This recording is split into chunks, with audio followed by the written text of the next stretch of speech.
Hello everyone, I am Ramesh Nisad and I welcome you all on behalf of Abhipsa and Abhipsa team। जैसा कि आप जानते हैं कि हम एक मिशन चला रहे हैं जिसका नाम है मिशन 2023, जिसमें ढेर सारे इंपॉर्टेंट क्वेश्चन आंसर्स आपको वीडियो के माध्यम से प्रोवाइड किए जा रहे हैं। तो लास्ट वीडियो लेक्चर में हमने देखा था टॉप एमसीक्यूज। आज हम स्टार्ट करने वाले हैं ग्रामर पार्ट, जिसमें हम हर एक ग्रामर को एकदम डिटेल से समझेंगे, जिसमें वॉइस, नरेशन, क्लॉज, टेंस से रिलेटेड जितने भी क्वेश्चंस हैं उन क्वेश्चंस को आज हम वीडियो के माध्यम से अच्छे से और बहुत ही शानदार तरीके से समझेंगे। तो स्टार्ट करते हैं। ये आपका जो क्वेश्चन रहेगा वो इस तरह से आएगा, डू एज डायरेक्टेड। जैसा कहा जा रहा है वैसे आपको करना है। तो ये जो क्वेश्चंस है ये आपके 10 नंबर के आने हैं, यानी कि आज के इस वीडियो को देखने के बाद आप समझिए कि आपका 10 नंबर पक्का है। तो स्टार्ट करते हैं। हमारा जो फर्स्ट क्वेश्चन है वो ये है, if it doesn't rain the crop will fail. यदि बारिश नहीं होगी तो क्रॉप यानी जो फसल है वो फेल हो जाएगी। यदि बारिश नहीं होगी तो फसल फेल हो जाएगी। ये आपका सेंटेंस है। अब इस सेंटेंस में क्या करना है, rewrite the sentence using unless in place of if. देखिए, सेंटेंस का जो सेंस है वो वही रहना चाहिए, लेकिन हम यूज करेंगे इफ की जगह पे अनलेस का। ठीक है, तो अनलेस अपने आप में नेगेटिव है, यानी सेंटेंस को वो नेगेटिव कर देता है। तो इसे हम किस तरह से लिख सकते हैं, तो इसे हम इस तरह से लिखेंगे, इफ इट डजंट रेन। तो यदि हम लिखते हैं अनलेस, ये हो गया अनलेस, और मैंने कहा कि अनलेस अपने आप में क्या है, नेगेटिव है। तो अनलेस उसके बाद हो जाएगा इट रेन्स। रेन्स क्यों आया, क्योंकि ये प्रेजेंट सिंपल या प्रेजेंट इंडेफिनिट टेंस है, तो इसलिए डजंट को हटा दिया हमने और उसकी जगह पे हमने लिखा अनलेस इट रेन्स। ये अपने आप में पॉजिटिव है, यानी जब तक बारिश नहीं होगी। और हमने टेंस में पढ़ा हुआ है कि ही, सी, इट और कोई भी एक वचन, कोई भी एक वस्तु या एक व्यक्ति है, तब हम वर्ब की फर्स्ट फॉर्म के साथ एस या फिर एस लगाते हैं। तो इसलिए रैन का क्या हुआ, रेन्स। हमने रैन मीन्स बारिश होना, तो ये हो गया रेन्स। अनलेस इट रेन्स, बाकी जो है ये सेम रहेगा, the crop will fail. The crop will fail, इस तरह से सेंस वही है, जब तक बारिश नहीं होगी जो फसल है वो फेल हो जाएगी, या यदि बारिश नहीं होगी। ठीक है, अनलेस मीन्स होता है यदि नहीं, ऐसा भी बोल सकते हैं। यदि बारिश नहीं होगी तो क्रॉप जो है, फसल जो है वो फेल हो जाएगी, ऐसा। नेक्स्ट देख लेते हैं, she is very proud, she will not beg for her livelihood. यहाँ पे सेंस समझिए कि उसे बहुत गर्व है, she is very proud. Okay, उसे बहुत गर्व है। She will not beg for her livelihood, और वो अपने जीवन यापन के लिए कभी भी भीख नहीं मांगेगी, या कभी भी नहीं, वो भीख नहीं मांगेगी अपने जीवन यापन के लिए। ओके, तो यहाँ पे यूज करना है, use too and rewrite the sentence. यहाँ पे हमें किन का यूज करना है, टू का। तो सेंस हमारा वही रहेगा, बस हमें टू का यूज करना है।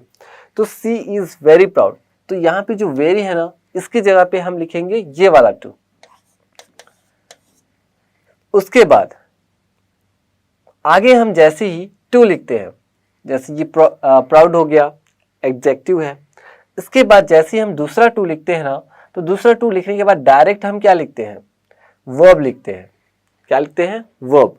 तो इसे हम इस तरह से लिखेंगे, कैसे, सी इज, वेरी की जगह पे टू, टी डबल ओ वाला too, she is too proud, ये हो गया proud.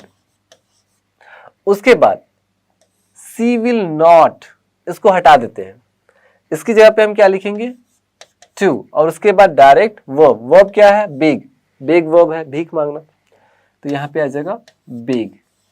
C is too proud to beg, और आगे जितने भी हैं उनको हम आगे एज इट इज लिख देते हैं, बेग फॉर हर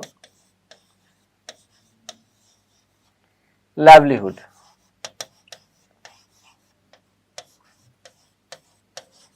इस तरह से, she is too proud to beg for her livelihood.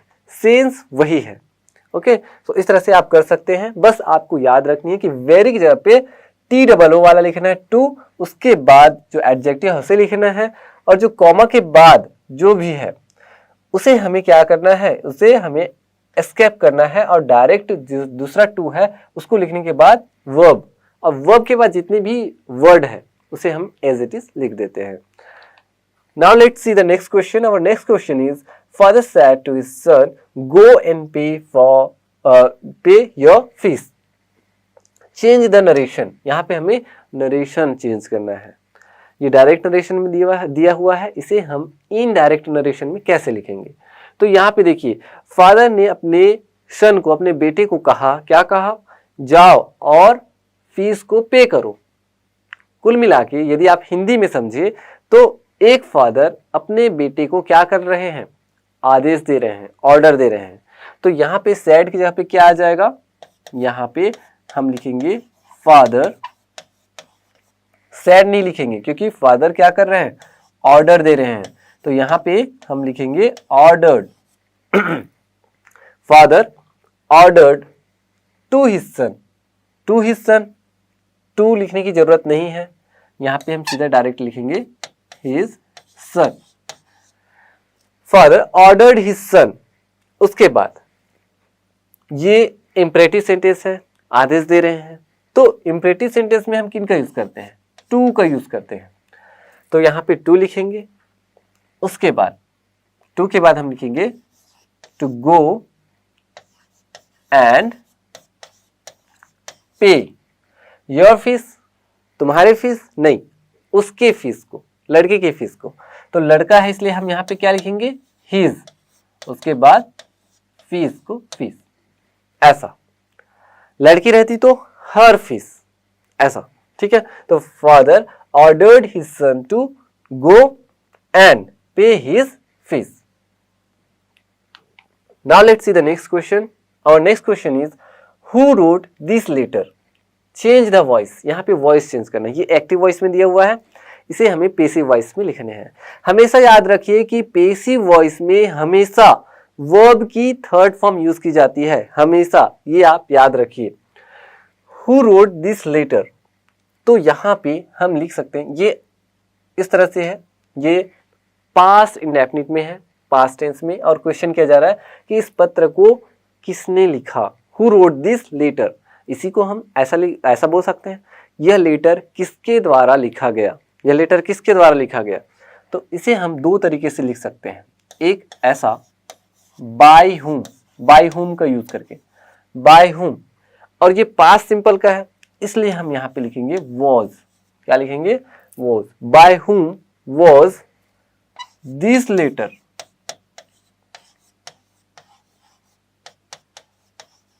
Bye whom was this letter, और राइट मीन्स होता है लिखना, तो राइट की जो थर्ड फॉर्म है वो है written.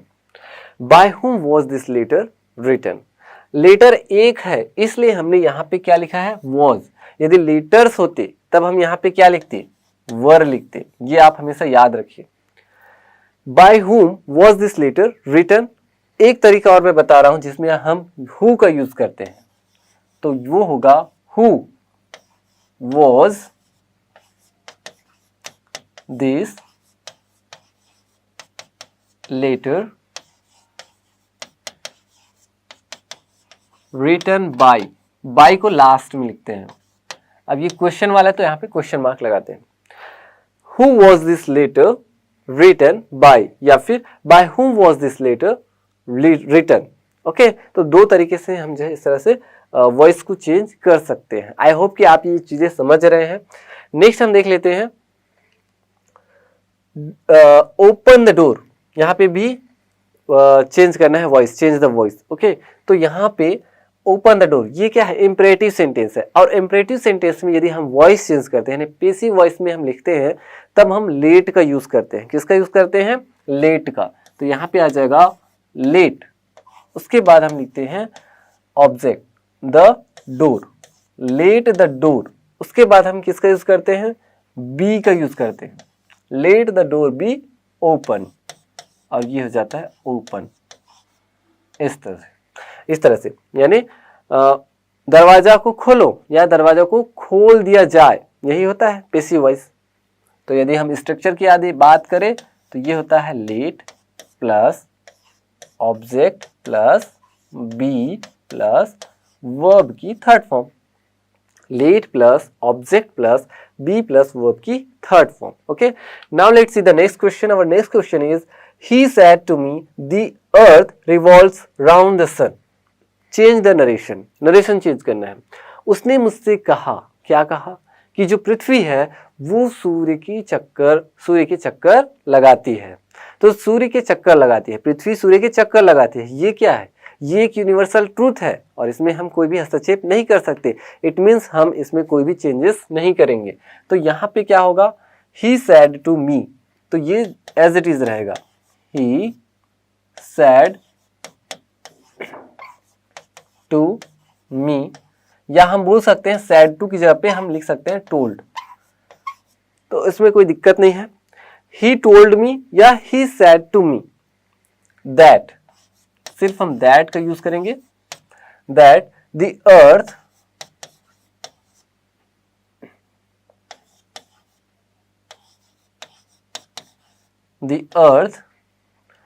revolves round the sun।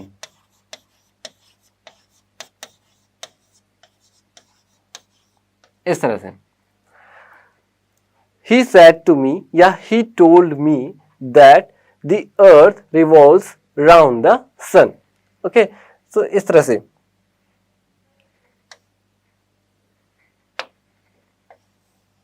Earth. Next देख लेते हैं। My father is so old that he can not walk. यहाँ पे मेरे फादर इतने ओल्ड है कि वो वॉक नहीं कर सकते। यहाँ पे क्या करना है सेंटेंस में? Rewrite the sentence using too in place of so that. यहाँ पे हमें सो दैट की जगह पे टू का यूज करना है। तो यहाँ पे सो की जगह पे हम क्या लिखेंगे? टू लिखेंगे, ये वाला टू। उसके बाद इस टू के बाद डायरेक्ट क्या लिखेंगे? वर्ब। देख लेते हैं। My father is too, so की जगह पे हमने क्या लिखा? Too. My father is too, उसके बाद ओल्ड, उसके बाद हम लिखेंगे सेकेंड टू, और उसके बाद हम डायरेक्ट क्या लिखेंगे? वॉक, यानी वर्ब को लिखेंगे टू वॉक। तो इस तरह से my father is too old to walk. मेरे पिताजी इतने ओल्ड है कि वो चल नहीं सकते। यहाँ पे नेगेटिव कैन नॉट वगैरह लिखने की जरूरत नहीं है। यहाँ पे सीधा हम डायरेक्ट टू के बाद सीधा वर्ब लिखेंगे। तो इस तरह से नेक्स्ट देख लेते हैं। The report that he has failed is incorrect, pick out the subordinate clause. Subordinate clause को हमें क्या करना है? पिक आउट करना है। सबऑर्डिनेट क्लॉज इट मींस, इसे हम कहते हैं डिपेंडेंट क्लॉज, यानी जो मेन क्लॉज पे डिपेंड रहे। ठीक है, तो डिपेंड कौन सा क्लॉज है उसे हमें पिक आउट करना है। The report that he has failed is incorrect. देखिए इस सेंटेंस को देखिए, द रिपोर्ट इज इनकरेक्ट। जो रिपोर्ट है वो क्या है? इनकरेक्ट है। यानी ये इस सेंटेंस को हम बोल रहे हैं तो किसी भी सेंटेंस की आवश्यकता नहीं है। रिपोर्ट इनकरेक्ट है, यानी रिपोर्ट जो है वो गलत है। बस सेंटेंस अपने आप में क्या है? स्वतंत्र है, इंडिपेंडेंट है। तो ये मेन क्लॉज है हमारा। अब सबऑर्डिनेट क्लॉज कौन सा होगा? जो डिपेंड हो। किस पे डिपेंड हो? इस मेन क्लॉज पे डिपेंड हो। तो वो ये है, दैट ही हैज फेल्ड, कि वह फेल हो गया है, कि वह फेल हो गया है, कि वह फेल हो गया है। इस सेंटेंस को यदि मैं बोलता हूं तो आपको अधूरा लग रहा है ना, कि वो फेल हो गया है, अधूरा लग रहा है ना। तो इसलिए ये होगा हमारा सबऑर्डिनेट क्लॉज। तो यदि आपको लिखना होगा तो आप लिखेंगे इसी को ही, यानी कि यहां पे आप लिख देंगे दैट ही हैज फेल। ये आपका क्या है? इस तरह से आप लिख लेंगे सबऑर्डिनेट क्लॉज। क्योंकि आपको इसी को पिक आउट करना है। नेक्स्ट देख लेते हैं। Our next question is Kavita found the missing keys. Change the sentence in relative clause. Relative clause में हमें इस सेंटेंस को चेंज करना है। तो रिलेटिव क्लॉज क्या होता है? Relative clause it means adjective clause, यानी जो विशेषण की तरह कार्य करे। अब विशेषण क्या होता है? विशेषण जो किसी नाउन या फिर प्रोनाउन की विशेषता बताए। अब विशेषता कैसे बता सकता है? अलग अलग तरीके से, कि जैसे चाबी के बारे में बताए, या जो व्यक्ति दिया हुआ है कविता है उसके बारे में विशेषता बताए। तो इस सेंटेंस के अकॉर्डिंग हमें इसे जो है चेंज करने हैं। तो यहाँ पे बताया जा रहा है कि कविता ने चाबी पाई, ठीक है, और वो जो चाबी थी वो कैसी थी? मिसिंग थी, गुमी हुई थी, ठीक है। तो जो गुमना है वो क्या है? उसकी विशेषता है, चाबी की विशेषता है, तो उसी को अलग अलग लिखना है। कविता ने चाबी पाई, चाबी की विशेषता क्या है? कि चाबी गुमी हुई थी, तो गुमना क्या है?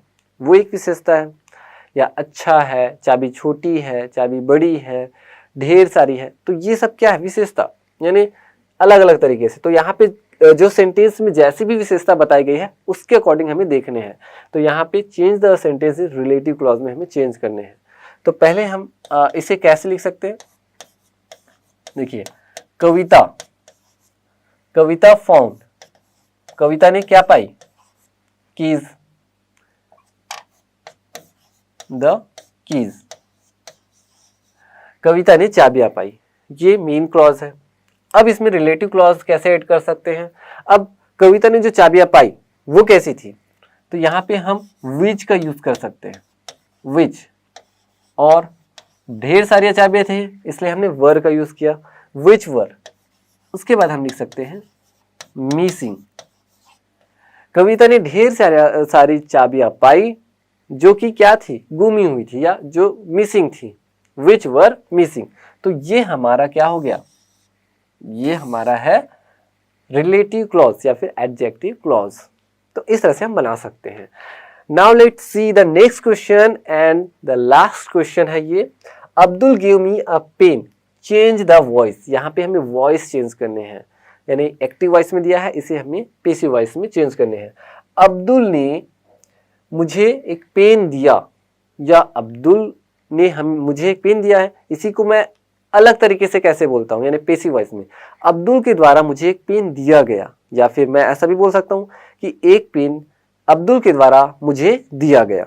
तो इसे हम अलग अलग तरीके से लिख सकते हैं, दो तरीके से। क्योंकि इसमें देखिए, मी एक ऑब्जेक्ट है और अ पेन भी एक ऑब्जेक्ट है, दो ऑब्जेक्ट है इसमें। तो दो तरीके से हम बना सकते हैं। एक तरीका ये है कि आई, यानी मैं पहले लिखता हूं, तो ये सब्जेक्टिव केस में जैसे ही आता है तो ये मी का आई हो जाता है, तो आई, और ये पास्ट टेंस का इसलिए हम वॉज लिखेंगे, आई के साथ वॉज ही आता है, तो आई वॉज। और हमेशा मैंने बताया है कि पैसिव वॉइस में हमेशा वर्ब की थर्ड फॉर्म यूज होती है। तो आई वॉज, ये गिव सेकेंड फॉर्म में है, तो इसका थर्ड फॉर्म क्या होगा? गिवन। आई वॉज गिवन, मुझे क्या दिया गया? अब लिखेंगे a pen. I was given a pen, किसके द्वारा? बाय अब्दुल, तो अब्दुल के द्वारा।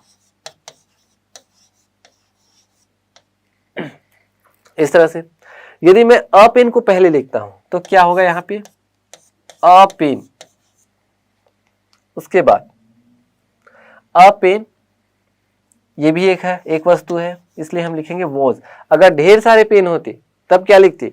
अब ढेर सारे पेन होते तो वर लिखते। तो अ पेन वॉज, फिर हम वर्ब लिखेंगे गिवन। उसके बाद जैसे मैं लिखूंगा सेकेंड ऑब्जेक्ट मी को, तो यहां पे आ जाएगा टू मी लिखेंगे, सिर्फ मी नहीं लिखेंगे, टू मी, इसको आप याद रखिए। यदि हम पेन को पहले लिखते हैं तो किसी कोई व्यक्ति के पहले हम लिखेंगे to. A pen was given to me, उसके बाद बाय अब्दुल। ये इस तरह से, तो इस तरह से हम जो है वॉइस को चेंज कर सकते हैं दो अलग अलग तरीकों से। आई होप कि आपको ये वीडियो लेक्चर की ग्रामर बहुत अच्छे से समझ आया होगा। अगर नहीं आया होगा तो आप जरूर कमेंट करिए। मैं मिलूंगा एक इंटरेस्टिंग लेसन के साथ नेक्स्ट वीडियो में। तब तक के लिए धन्यवाद।